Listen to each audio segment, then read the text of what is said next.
Jim Knowles goes to the enemy, who is going to run the defense. Welcome into the Voice of College Football. Appreciate you being here. Buckeyes live each and every Wednesday, typically Wednesday. We've got schedules to coordinate. Please subscribe. Hit the bell for the notifications to know when we go live. I know this is all about Jim Knowles, the next defensive coordinator, and there's some other deal going on maybe elsewhere in the Big Ten that we'll want to take a look at, but just want to highlight these two guys. What they deliver for us every week needs to be recognized. Steve Hellwagon right next to me, Bucknuts 247 Sports, Tony Gerdeman, Buckeye Weekly's the podcast, BuckeyeHuddle.com as well. And again, these guys deliver. Look at that episode total 302. They have been here for, you might as well say 302. It's probably 300 and 301 for these two. So here we go. We appreciate them.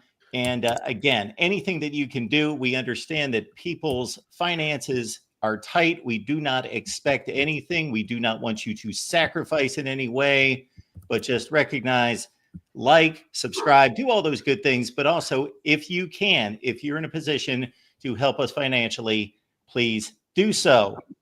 Tony, I guess Steve has left it all up to you to break down the Jim Knowles situation. So I'll do it this way, Tony. We know that he made a pretty decent sum of money. I believe that he was the highest paid coordinator in the country at about $2.75 million base. It pushed $3 million based on what I'm hearing, based on the achievements of the team, of course, and his defense.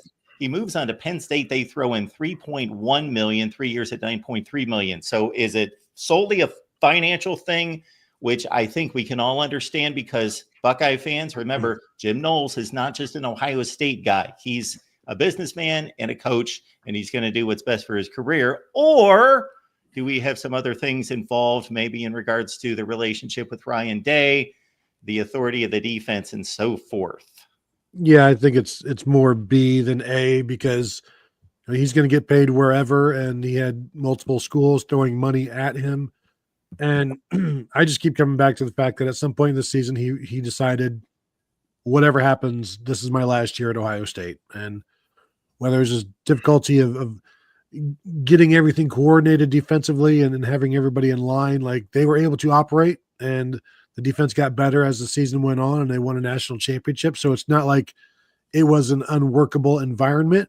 Maybe I think he just wants to go and be in maybe in an environment that he has more control over, which is why the Oklahoma thing never made sense to me. And Penn State makes more sense to me, that James Franklin will truly make him the head coach of the defense and just let him go as long as things are going well. But at some point, if things aren't going as well as they need to, the head coach is going to step in. And Ryan Day has had to do that at times throughout Jim Knowles' 3 years at Ohio State. And the defense got better every year. I don't know that Penn State's defense will get better next year, because it's already really good. But I do think it'll get better from, the longer he's there, the better it'll get. But yeah, I think I do wonder, like, what was the money? What was the amount that Ohio State could offer him to get him to stay? And, like, I don't know, $4 million, which is what Urban Meyer made his first year as Ohio State's head coach back in 2012. So, like, at some point, if you don't want to be here, then we'll go get somebody else who does. Is kind of what probably is going through Ryan Day's mind. Like, this has been a good 3 years for you. It's not been easy, but it's been good. That sort of thing where you've had a top 5 defense each of the last 2 years. You've progressed, you've improved. But like I said, at some point, Jim Knowles decided, I'm not going to do this next year. And so he's off to Penn State. Yeah, I think Tony summed up a lot of it. I think some of this may be rooted into what happened. My dogs, they go in and out all day long. What happened with the Oregon game the first time around, where Ohio State gave up so many big plays? It was kind of reminiscent of the Michigan game back in 2022. And for much of 2023, I thought the defense was well improved. They did give up 30 points to Michigan, But otherwise, they were outstanding in 2023, and they had the earmark of being pretty good here in 2024. But that game kind of stuck out like a sore thumb. They had an open week after that, and they really went to work to try and fix the problems on defense. And if what I'm being told, kind of behind the scenes is true, that Ryan Day really was holding Jim Knowles' feet to the fire on getting this thing corrected, and perhaps that created some unhappy feelings, perhaps on Jim Knowles' part. But obviously, the next 8, 9, 10 games, however many more games they played after that, were much better, and Ohio State rolled all the way on the back of its defense in a lot of cases to the national championship. So I think that it's unfortunate when you land on a successful group of coaches that have put together a championship team, that you're not able to retain that group of coaches and try and repeat, or try and get a second one in 3 years, or try and build a dynasty type thing. But obviously, the way I understand it, Knowles reached out to Penn State. Obviously, they lost Tom Allen to Clemson, and so James Franklin, once their playoff run was done, and again, this is a Final Four team we're talking about with Penn State. I mean, they are. People don't want to give Penn State much credit, for what they've accomplished, but they did have one of the best years in school history, other than winning a national championship. So, to me, I look at it that he's going to one of Ohio State's Big Ten rivals, and there was a little bit of a stink that he didn't attend or wasn't invited to the celebration that they had at Ohio Stadium on Sunday. And my response to that was, hell no, he wasn't invited, because he's going to Penn State. And, that's one of their top 3 Big Ten rivals, along with Michigan, and I would say Oregon right now. So you recruit against them, you play against them, and, certainly it's going to be interesting when that week comes around, because obviously Jim Knowles has a lot of insight as to what Ohio State likes to do offensively. Well, and Ohio State also has a lot of insight as to what Jim Knowles likes to do defensively. Yeah, it kind of cuts both ways. Yeah, but in terms of the celebration, it would have absolutely been a distraction if he was there, because fans would have either been chanting "Come back, Jim," or "Go blank yourself, Jim." So it was good that he was not there, so that they could just keep the focus on the players. Whatever you think of, like, who made a decision not to allow him or whatever, or whether it was him or Ryan Day, it doesn't matter. It was the right decision not to have him there, because it definitely would have been a distraction. You guys pointed to Ryan Day possibly confronting, or I think it's fairly known, confronting Jim Knowles after the Oregon game specifically, but about the course of the defense, obviously not being happy with the 2023 2022 in particular, Michigan performance, the Georgia playoff game, few big breakdowns from a defense that otherwise statistically was one of the best in the nation. Ryan Day has, you guys don't, I don't want to put words in your mouth, don't know him personally, but you have interactions with him personally. You do know him to a large degree, more so than anybody that's watching this. And I don't know the man, but there are coaches who have like nice guy personas, coaches that have tough guy personas. Urban Meyer would be a tough guy. Ryan Day would be more of a nice guy persona, but that doesn't mean behind closed doors that the tough guy might have a heart of gold, and the nice guy may be able to, gather some things within him to meet some challenges. And it appears as though Ryan Day, regardless of the way it was taken, made the right moves and had the right conversations. We know that he stepped away from the offense going into this season and was very upfront, as you would expect him to be, in going to the defensive side of the ball, the special teams, having more thoughts and input into those components of the game. And so therefore, based on the lack of performance at that point, and then also based on just his own ability to be freed up to coach the entire team, then he must have had some tough conversations. Yeah, I completely agree that when your livelihood is at stake, then you're going to be, you can't hold back any longer. And I don't know that I've ever talked to any assistant coach who hasn't said glowing things about Ryan Day. Maybe if I talk to Tony Alford now, he might say something different.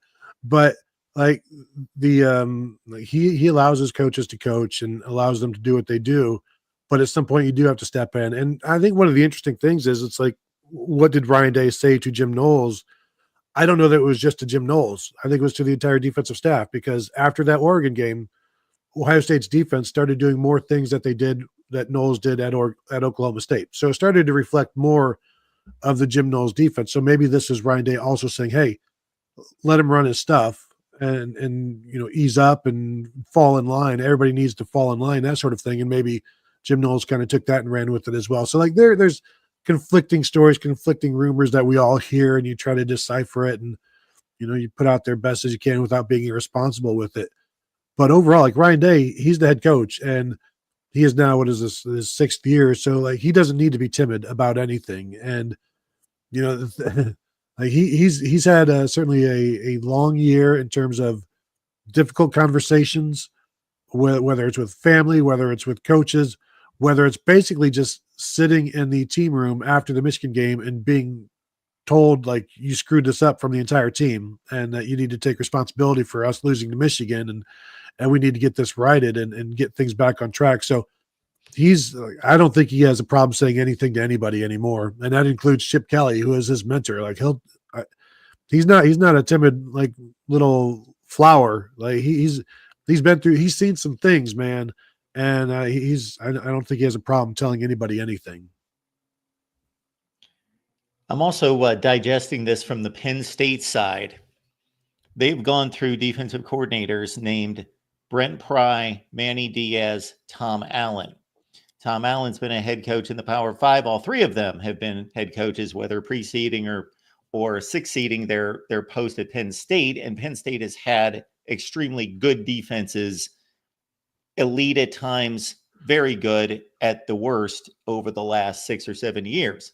So Penn State, they throw all this money at Jim Knowles. How much of this has to do with as long as we get a competent, really good top 10 defensive coordinator in the country, the defense isn't going to look that much. It's more about recruiting, and he's going to communicate it a little bit differently. He's going to run slightly a different scheme to a certain extent, but basically we just need to make sure the next guy is a really good defensive coordinator. But we also took Ohio State's defensive coordinator, especially following a season in which we got our butts kicked again, but we did come that close to getting to a national championship game. Just the perception of we took Knowles away from Ohio State. Yeah, I think for James Franklin, it is a bit of a coup. When you think about it, he's been looking up at Ohio State forever. I think 1-10 against Ohio State. So he's able to take a guy who was instrumental in the national championship. He comes in with instant credibility, and everybody thought this guy was a pretty good defensive coordinator. Well, now it's cemented. He's one of the best in the game, had the number 1 defense in the country, has been a top 10 defense the last couple of years, or top 20, whatever they were last year. So to me, yeah, it does resonate a bit. I don't think Knowles is necessarily the greatest recruiter that ever set foot in the Woody Hayes Center, but I think he is a solid defensive coordinator, no question about it. And, probably improves Penn State's position just a little bit. And we'll see if they can capitalize on it. I think for Ohio State, this is an opportunity to go either elevate Matt Guerrieri and Tim Walton, maybe as one or the other as the coordinator or co-coordinators, or however you want to do it, or go outside the family and try and find somebody who is going to maintain and build off what Jim Knowles has been able to do. So, again, Penn State, until they start beating Ohio State on the field, it's all just, moving the deck chairs on the, the deck of the Titanic for them. I mean, it's, you got to do it between the lines before anybody's going to take you seriously. I think it is interesting that Penn State and James Franklin let Tom Allen walk and couldn't keep him from going to Clemson. One of the things that Tom Allen said is they moved to Clemson because he's got daughters that live in North and South Carolina, so it have made them, it puts them closer. But it is interesting that you just let somebody walk like that, and it makes me wonder if there was communication beforehand from Knowles and Penn State, like I'll be available, that sort of thing, or if it's just one of those things where Penn State wasn't able to keep Tom Allen because of family, and they've been running around, moving around, and now it's maybe time to find a home for a little while after being fired from Indiana. But it will be interesting to see how Penn State adjusts to a new scheme, and you do need certain players to be able to do that. And I also, in terms of players, it is interesting. So Ohio State had the number one defense in 2019 in the first year with Jeff Hafley, number one defense in 2024 in the last year with Jim Knowles. The key being those two teams had hellacious players. You're talking, Chase Young, Devon Hamilton in 2019, Pete Werner, guys like that. You had Jeff Okuda, you had 2 first-round corners. And then this year, the defense that they had with 8 seniors, not counting Caleb Downs as a sophomore, and like really, really good players. So that's one thing that Jim Knowles will need at Penn State if they want to have the top defense nationally. But he does also scheme things up. So he's very good at that, and he really had to learn how to do less of that at Ohio State with the talent that he had, and how to marry what he wants to do. All of the just all of the aggressive things that he had to do at places like Western Michigan and Duke and Oklahoma State that you don't necessarily have to do at an Ohio State. Now, next year at Penn State, is he already operating with that theory? Like, well, I don't have to do as much because we have more talent here. And then does he find out throughout the course of the season, like, well, I need to ramp this up because we're not getting home, we're not getting this, we're not getting that. They've got some good players, but Jim Knowles' defense, you need a really, really good corner, or a really good nickel, rather, that can be the kind of guy that can support the run and also defend the pass. And if you got that, then you can start cooking. And remember, his first year at Ohio State, he brought in Tanner McAllister from Oklahoma State to play that role. And the last 2 years, they've had Sonny Styles and Jordan Hancock doing it. Hancock, you're never going to find anybody better than him at doing all of the things that playing nickel, playing deep safety. Like if Penn State has that guy, good for them, because that's going to be a key part to all of this. I'm going to fulfill my hosting responsibilities with the obvious. There is who should be the next defensive coordinator in your minds in regards to who's just the best selection, and who do you think will be? And I know that those are loaded questions, and many of these times when we see head coaching and coordinator openings, and then we immediately go to the internet and make searches, there are 5 listed here and 8 here, and I've got my list of 3, and I've got my list of 11, and so forth. And then there's somebody that just completely blindsides everyone that gets the job. So we are seeing all sorts of names. I ran through them the other day. So where do you stand on that one, Steve, in regards to who looks like the best candidate, who may be the front runner?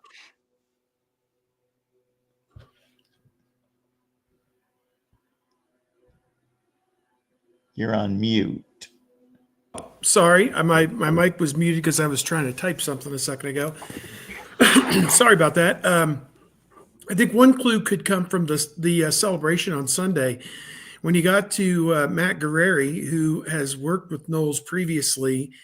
I want to say at Duke. I'm not sure if they were together or not at Oklahoma State. They may have been. He said he is one of the rising stars in coaching or something to that effect, and that may be greasing the skids for him to get a promotion. He was the co-defensive coordinator at Indiana in Tom Allen's last year in 2023, and then he had been at Ohio State with Knowles as a quality control assistant the year before. And then back at Ohio State this year, he replaced Perry Eliano as the safeties coach. Is he ready to be a coordinator at Ohio State, the preeminent program in college football? I don't know. I don't know if he's qualified or ready for that, but he studied at the foot of the master here for the last 5 or 10 years. So maybe he is ready to take it over. You have Tim Walton, who's been a defensive coordinator in the past, NFL experience as well. Do you pass him over and put Matt Guerrieri in that spot? I don't know. I don't know if you do that or if you name them co-coordinators. James Laurinaitis, only 1 year as a full-time assistant. I don't think he, would be ready. And certainly Larry Johnson, he's got his hands full with his defensive line, and that's his area that he's really concentrating on. So I don't think it would be him. So if you go outside, there are some attractive candidates. We mentioned Jim Leonard, although it's come out that he's staying with the Denver Broncos, I guess, formerly at Wisconsin. Mike Tressel, the nephew of Jim Tressel, is currently at Wisconsin working for Luke Fickell. He'd be a choice. There's a guy named Joe Rossi working at Michigan State who could be a potential candidate as well. Bryant Haynes, who's now at Indiana, working with Kurt Signetti. He's a possibility too. So, I just think there's different people out there, and we'll see. I know we're floating another name in our boarding house column today, a guy with some NFL experience as well. So, we'll have to see where it all shakes out and who Ryan Day is able to get interview time with and what direction he wants to take it.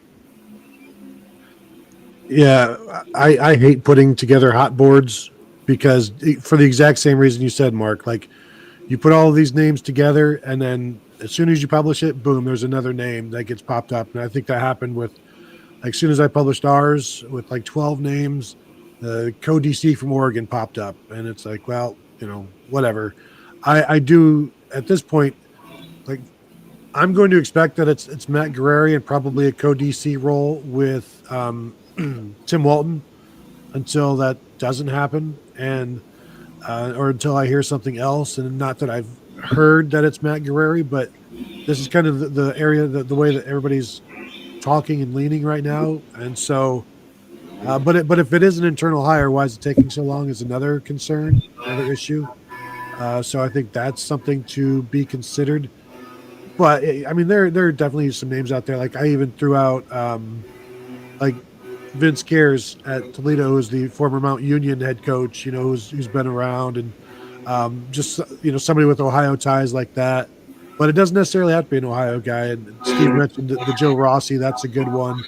I know I had people telling me, like, what about Pete Kwiatkowski at Texas? And the Georgia guy. It's like, well, there's a lot of names, and not necessarily you can swing for the fences. But again, you're going to have to marry what Ohio State is recruited to what the defensive coordinator does, and that's something that didn't quite go well with Jim Knowles. So, like, you're talking about bringing in a 3-4 guy operating with Larry Johnson. That's kind of a no-go. And again, how much longer is Larry Johnson going to be here? Because that's also a consideration. So I think there's some moving parts. I see David Greenfield asking about Jeff Hafley. He's happy in the NFL. I don't know if that's me or what, if you guys are hearing that. But so I think there's still some things to be worked out, clearly. That may be the weed eating outside that has caused me to move my mic a little bit closer, but hopefully that's not too loud for everyone. Folks, Steve's right next to me, Tony down below, and these guys deliver on Buckeyes Live, and they've done it 302 times. Appreciate all of you being here at the Voice of College Football. And yes, so Chip Kelly, if we switch to the offensive side of the ball, is being bantied about the Houston Texans in particular, or there's a number of sites that are just listing a number of NFL teams that could be interested, but the Texans seem to be the one. We certainly don't know what the man is going to decide, but is there any kind of lean in regards to whether he may consider that to be an even safer place, the NFL, considering his comfort zone of just want to draw up X's and O's and coach offense. And that might be an even better place to be because I don't have to deal with X, Y, and Z. Yeah, I think. Go ahead, Steve. I think he relishes his role as being, a guy who oversees the offense primarily. And, Jim Knowles was supposed to be the head coach of the defense. Thankfully for him, he got Chip Kelly. Look what happened. He gave up the play calling for 1 year, brought in Chip Kelly, who I thought, other than the Michigan game, did an outstanding job.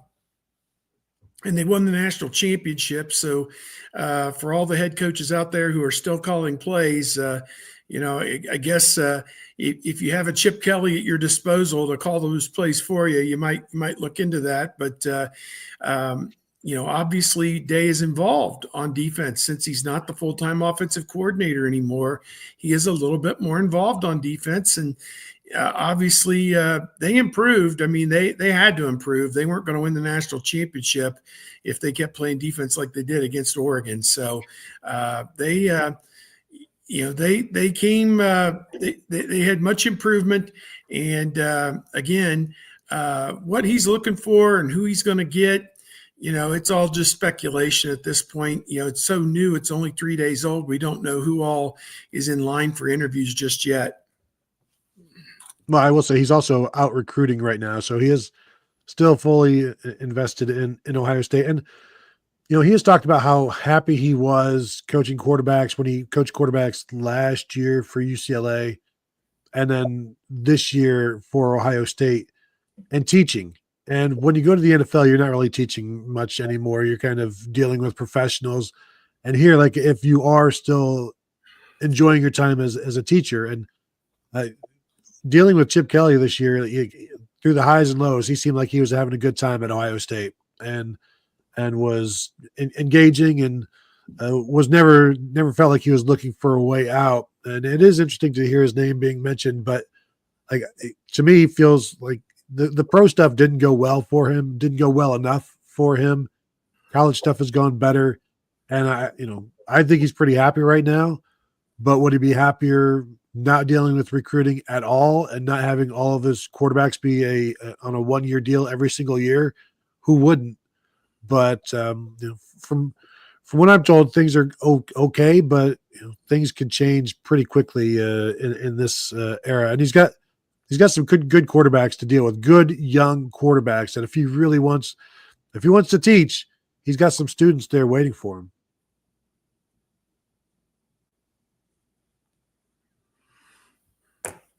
My apology if we're having dead air, but Chip Kelly, I think that, the dynamics are perfect with this coaching staff. And that's why I think Guerreri and Walton make the most sense. And maybe you hire another coach to help coach the secondary and have Guerreri, focus primarily on being the coordinator and, helping across all three areas, and then hire a new safeties coach perhaps to fill that spot. But I'm of a mind, that stability is a good thing. There's only 3 returning starters coming back on defense, so they're going to have a huge job this spring and summer trying to put together a great defense without all those senior starters who have left. So. And that's also true over on offense to a degree as well. So, but much more pronounced on defense. So we'll see how it all shakes out. Folks, join us over on the main channel. You know what? We'll probably just simulcast it here as well. Anyway, February 17th, it's a Monday, 6 p.m. Eastern Time, Ohio State, Michigan, everything debate. I could be here for 20 minutes. If it's just going to be my soliloquy, well, that will probably last for about 2 hours, and then we will take your calls. 1 call, 50 calls. I'll stay here for as long as you would like to debate. Ohio State fans, my apologies beforehand. I don't want to hear from you. Please join the chat, make your comments known, and so forth. We would appreciate that. I could use all the support I could get, but just going to size up the rivalry top to bottom as best I can and take calls from Michigan fans. All Michigan fans. I'm taking them all on. This is coming up Monday, February 17th at 6 p.m. Eastern time. I just seen way too much idiocy. So we're going to meet that head on. All right. Speaking of which, we had some news come down late last night, some reports that, of course, the much anticipated decision by the NCAA, I guess, would have been released. However, Michigan is fighting the conclusion of that investigation. I'm completely lost on the timeline now because there was an extension that Michigan filed, and so now this was a leaked response. I'm assuming it's leaked by Michigan. Michigan people are saying it's been leaked by the NCAA, and I doubt that that's the case. My thoughts on this after reading it last night was that this is leaked to try and put Michigan in a good light, and yet there's still plenty of admission of wrongdoing from Michigan. And I think we did a live show on this last night, Buckeye Weekly, where basically just went through paragraph by paragraph of the entire piece and talked about it, and didn't even forgot some key moments in there. But I think one of the interesting points is that Michigan's like, sure, there was some in-person advanced scouting, but not all of those tickets were in-person advanced scouting because you can't prove they were. And it's like, well, the fact that the NCAA can essentially prove some of them would kind of maybe fall under the umbrella for the majority of them as well. Because the Michigan's response is that there's no video evidence or photographic evidence of certain games being attended by whomever, and yet there is video evidence and photographic evidence of some people attending some of those games. But Michigan claims that all the tickets for family and friends were not advanced scouting. That was just family and friends getting nice perks from Counter Stallions, who's buying tickets for people to go watch random games of future Michigan opponents, and that's all just a coincidence. So there's a lot of that Michigan is relying on, like technicalities, and if there is no proof that it didn't happen, like if there's no direct evidence of all of this, then there's no direct evidence of any of this. And really, there seems to be plenty of evidence. But one of the interesting things, another interesting thing is like the Michigan wants to know who the the initial anonymous leaker is, and Michigan media will tell you that Michigan already knows. So Michigan wanting that name out there, it's like, well, why do they want the name out there? And it seems like it's one of those things that like so Michigan fans can go and dox them. I don't know. Like if everybody knows on the Michigan side who the leaker is, then why does the leaker need to be out there? But also, if somebody's not going to come forward publicly with the NCAA and the program being accused, like that evidence can't be used. And so the fact that person is still remaining confidential tells me like the NCAA feels pretty good about all of the other information they have as well. And maybe some of that information was able to be tied to people who then did come forward, like 4 Michigan assistant coaches talking about some of this stuff in some form or fashion, not necessarily saying the Counter Stallion stuff was illegal or against the rules, but some of the scouting they were aware of. And so there's some pretty heavy duty coaches named in this one. Jim Harbaugh is not one of those in terms of knowing about this, even though there's plenty of video evidence and photo evidence of Counter Stallion standing right next to Jim Harbaugh on the sideline during games. But hey, that's not illegal, as we all know.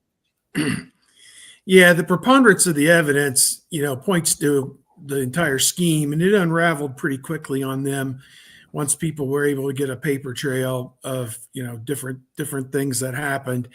And to me, what's most damning is that one of the low-level people wasn't comfortable being involved in it, and Stallions, probably maxing out his own credit cards, asked this guy, a low-level guy, to rent a car for somebody to go to a game somewhere, and he said, "I'm not doing it."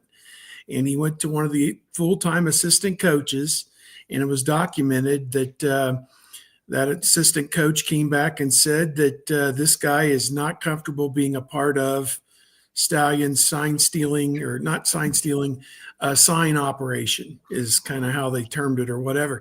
And that right there tells you that full-time assistant had full knowledge of the entire scheme. So listen, the video that we've seen where CJ Stroud takes a signal from the sideline, turns to go back to the line of scrimmage, and the entire Michigan sideline is, telling them this is a pass coming or whatever. I mean, I don't know what to tell you.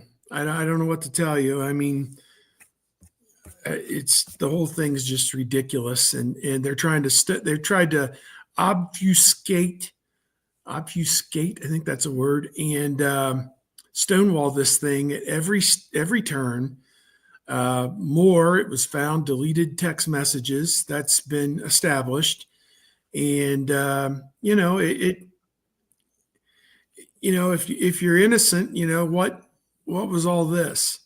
And they don't have an answer for that, obviously, and they don't have to answer that. I get it, but the NCAA, in my mind, the Big Ten have done the right thing so far, and it is 2 years into the future now, so we'll see what kind of what comes out of this. And, the NCAA has been spayed and neutered a good bit because of, there are no recruiting rules that they can enforce anymore. So to a degree, so, it's going to be interesting to see if they can enforce anything on this.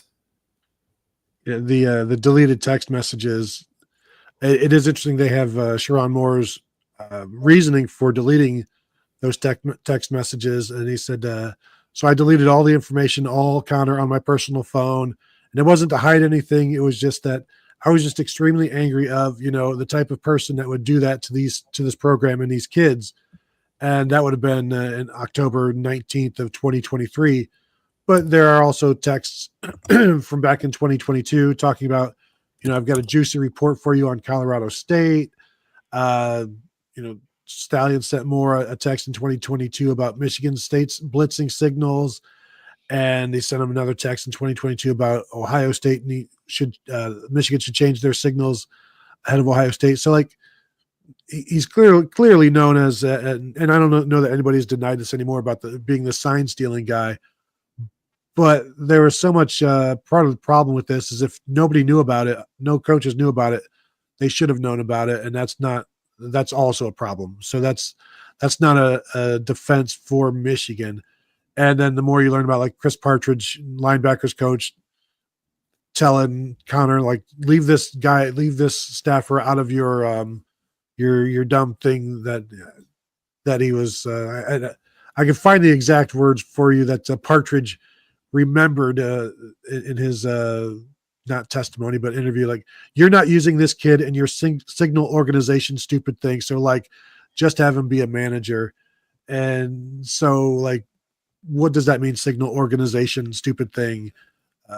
And then of course, Partridge is the one coach that gets fired out of all of this for trying to talk to somebody about the investigation or trying to get somebody to not talk about the investigation. The NCAA said he talked to somebody about not coming forward, and Michigan said he was fired for talking to somebody about the investigation. So both parties could be correct in that. And again, there's a lot of things that don't look great here for Michigan. And I know Michigan fans are like, this is all nothing. And it's if it was all nothing, why are there so many responses to all of the accusations from the NCAA? If it was nothing, there wouldn't be this many accusations. There wouldn't be this many allegations. There wouldn't be this much of a fight. Clearly this is not nothing. The NCAA doesn't think it's nothing. And if the NCAA doesn't think it's nothing, then guess what? It's not nothing. Now, I also believe, and I said this last night, Michigan's going to kick the can down the road, hoping that the can lasts longer than the NCAA, and there's a chance it might. That's a great point. I know that I have a couple principal stances on this that have yet to be answered about who's involved, who had knowledge, why would you steal signs if it's not effective, those sorts of things that have not been addressed. Yeah, if I found myself on my phone the other day 3 years behind deleting text messages from AT&T, and these sorts of things, just cleaning things out. But yeah, if I'm getting a final notification from the IRS and I just happen to delete all my text messages from my tax accountant on the same day, I think that might generally be more than a coincidence. So anyway, I think we'll be going live here sometime today, about 3:30. Seems like a good time since we've got other things before and after that. So 3:30 Eastern. Yeah, there's no coincidences. Oh, I believe we've got. I don't know if my internet is kind of wigging out or not. I don't know, but coincidences here. So, they're guilty of sin. They know it. We know it. And, eventually it's all going to come out in the wash. So we'll cross that bridge. It's been a very slow grind to get justice on this matter, but their day in court's coming. So. Yeah. And it's also interesting because I have seen Michigan fans talking about, well, we'll just take this to court. And generally the court's going to be like, Michigan, did you agree to be part of the NCAA? And Michigan's like, yes. And it's like, well, there you go. I guess we're done here. Did you agree to be part of this ruling committee? Yes. Okay. Thanks for coming. Have a good night. When you agree to participate in a system where the system is the plaintiff and the judge and the jury, like, I don't know what you want a court to do about it. And so that's what the appeals process is for, where you're dealing with other academic administration people. But once those appeals are done, and Michigan will probably appeal just about anything that the NCAA lays down, I don't know what court thing is left at that point, because again, they'll have gone through all of the proper channels. And so what is left after that? And I know Michigan has a law school. I've seen it on the internet. I've seen it in the message boards that Michigan has a really good law school. So, they've got lawyers. That's true. But the NCAA is, it's a different animal, and everybody has agreed to the rules of that animal. Well put. Certainly.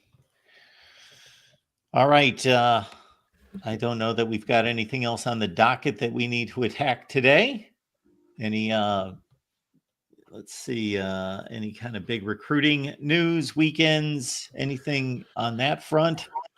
Signing day is a week away, and I don't know that there's much left. I think all of the hay's in the barn, but have not heard necessarily anybody getting ready to show up on the 20 for the class of 25. They're all out doing 26 and 27 stuff. Yeah, what sometimes happens on that day is that they'll make some of the early enrolling freshmen and the transfers available for us to talk to those guys, which is kind of cool. So maybe in that first Wednesday in February, maybe that's what we'll get next week, which would be kind of cool. So otherwise, I think they've got to get into the portal again, probably. Excuse me, I'm struggling. They got a running back. They got a tight end. They've added a couple of offensive tackles. I think that they would be ahead if they added a defensive tackle and potentially a safety in the transfer portal. I think that would really help their depth on that side of the ball. But it sounds like they're not going to add a quarterback. Ryan Day said the starter for next year is in the room, and that's Keenholz, Sayin, or Tavian St. Clair, the early enrolling freshman. One of those three guys is going to be the starter. So it doesn't sound, unless they can find what was that guy's name? Chris Chuganoff, a veteran journeyman who can come in and be there just in case, or give the defense some good looks or whatever. But I don't suppose there'll be a lot of addition to the roster between now and the fall. I do think they need to add a quarterback, a veteran guy like Chris Chuganoff, Tristan Gebbia, because they want four in the room. And if you can add somebody who has actually done this before and started games, that would help. And, they've got three quarterbacks right now. Will they have three after May? Will they have three after spring ball? Because if Lincoln Keenholz wins the job, what's Julian Sayin doing? If Julian Sayin wins the job, what's Lincoln Keenholz doing? So there's a concern there, but they'll have that information when they're looking for a portal quarterback anyway. So they'll have a better idea. But I would not be shocked at all if they brought in, if there's somebody out there that would come in and say, be a veteran presence. You're probably not going to start. You may play at some point because anything can happen. But would you mind doing that? And that's what they got with Tristan Gebbia. That's what they got with Chris Chugginoff. A little bit of what they got with Gunnar Hoke from Kentucky. So those guys are generally out there, and it just depends on, can Ohio State lure one in and be a veteran presence, because I think they'd like to have that if they can. Sell them on developing their skills for their coaching career. Yep, correct. Something like that, because that's been worked before. It's what Tristan Gebbia did it. What's his face that went to Washington State was going to do that at Alabama. That is now in the NFL. Mustache guy. Name escapes me. A few years back. Yeah. Really? No, he was going to go to Bama. Bama as a grad transfer and work on being an assistant at some point. Okay, there we go. All right. Otherwise, Julian Sayin is the betting favorite. Yeah. But again, he's prohibitive. He's thrown 12 passes and completed 5 of them. I think Lincoln Knowles is like 10 of 22. So there's not a lot there. And yet this team looks like it's going to be a preseason top 3 team by most estimates, regardless of the inexperience there and elsewhere. Welcome to life in the big city, as Urban Meyer would say. CJ Stroud had never thrown a pass before he started in 2022. So there's that precedent as well. And again, like we talked about the 12-team playoff over the last 30 years, how many times is Ohio State not making that playoff? You're talking 94, 99, 2000, 2001, and like 2004 and 2011. So maybe 6 times in 30 years. So the expectations are you got to make it. We all that didn't get a chance to see C.J. Stroud at that point in his career leading into his first pass attempt as the Buckeyes starter thought he was going to be a running quarterback, because that's all that was on tape against Michigan State. Oh, this guy's going to be taking off running for 50-yard touchdowns. No, it's the exact opposite. Not so much. All right, folks, we appreciate you being here at the Voice of College Football, Ohio State Live, Wednesdays, 11 a.m. Eastern Time. Tony, what's going on this week? Yeah, I'm currently writing right now what I wonder about the Jim Knowles aftermath and everything else going on right now. Maybe a little bit of Michigan stuff. Dropped like an hour long episode last night talking about Michigan. We're gonna probably do something about Sherrod Moore and the text messages today, and so you can find all of that at BuckeyeHuddle.com, or just search Buckeye Weekly Podcast on all of your podcast platforms, and you'll find it there. Lisa's here. David, Troy, we appreciate y'all being here. Making I'm back next week. Steve, what's going on with you? Just keeping busy, finishing up some football stuff. I have some leftovers from the tournament, the playoff run rather, and we'll post some stories on some of the young players here in the next week or so that are coming back for the Buckeyes. And Dave Biddle and I did our Bucknuts radio show today, and we looked at the defensive depth chart for 2025, kind of our early look from 5 miles up in the air, what it could look like. And potentially it's not too bad, especially when you have guys like Sonny Styles and Davison Igbinosun and Caleb Downs back to be the backbone of that defense. You got a cover corner, the best safety in the country, and a linebacker who's starting to come into his own a little bit. If you find some pass rush people, you'd about have it all covered. So we'll see how that goes this spring. And Dave, earlier in the week, ran his offensive depth chart for 2025, and that was one of the most widely viewed stories, I think, in modern Bucknuts history. So that one is up on the site, and you may have to scroll down a little bit to find it. But Dave did a pretty good deep dive on the offensive depth chart, and I'm sure he's going to do the same using our show as his guide. I presume that's why he made me go on there and do that, was so I could help him flesh out the defensive depth chart so then he could write it. But yeah, we're all very, very sly about how we do that. Dave actually wrote a story as well yesterday about Ryan Day's time on the Tonight Show with Jimmy Fallon. He was on the Kelly Clarkson show, I guess, as well. So he's making the media rounds, and he looked very much at ease on NBC's Tonight Show the other night with Jimmy Fallon. And, those are the kind of perks that you get, I suppose, when you win the national championship. So kind of a fun thing. Jerry Emming, the sports information director, was at the Ohio State basketball game, whatever day that was, Monday. And I said, you're usually Coach Day's handler. You didn't go with him to New York. And he said, I didn't even know about it till somebody told me about it. So Ryan Day's other handler got him on the Tonight Show. So he must have a really good agent. So there you go. I'll have to check those out and watch late night TV for the first time in years. Yeah, it's archived on Peacock is my guess. So if you got that. So that's about it. That's about all I got. My next stop is the Ole Miss Show, 2 p.m. Eastern time, folks. So we'll see you then. And we're going to squeeze in a Michigan rundown. Michigan versus the NCAA sometime probably around 3:30 Eastern. Join Tony's work, Steve as well. See you back here next Wednesday.